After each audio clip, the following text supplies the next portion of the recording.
Monsieur le ministre de la Culture et des Communications présente le projet de loi numéro 109, loi affirmant la souveraineté culturelle du Québec et édictant la loi sur la découvrabilité des contenus culturels francophones dans l'environnement numérique. Monsieur le ministre.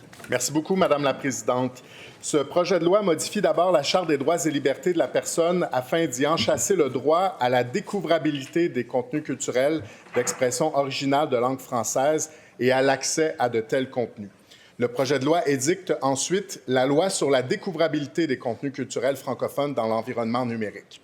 Cette loi vise à favoriser la découvrabilité des contenus culturels d'expression originale de langue française et l'accès à de tels contenus dans l'environnement numérique.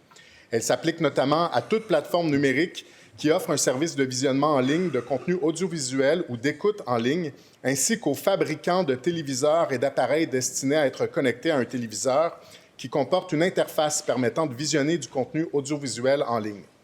La loi prévoit l'obligation pour les plateformes numériques qui répondent aux critères déterminés par règlement du gouvernement de s'enregistrer auprès du ministre de la Culture et des Communications. Elle prévoit aussi l'obligation pour les plateformes numériques et les fabricants de téléviseurs et d'appareils connectés de faire en sorte que, par défaut, l'interface de la plateforme numérique, du téléviseur ou de l'appareil connecté soit en français selon les conditions déterminées par règlement du gouvernement. La loi prévoit en outre que certaines plateformes numériques et certains fabricants de téléviseurs et d'appareils connectés doivent faire en sorte que l'interface donne accès aux plateformes numériques respectant les critères de présence et de découvrabilité du contenu culturel d'expression originale de langue française déterminés par règlement du gouvernement.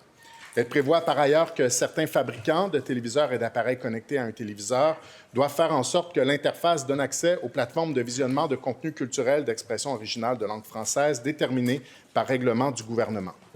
La loi crée ensuite, au sein du ministère de la Culture et des Communications, le Bureau de la découvrabilité des contenus culturels et charge le ministre de faire rapport au gouvernement de l'évolution de la présence, de la découvrabilité et de la consommation des contenus culturels d'expression originale de langue française dans l'environnement numérique.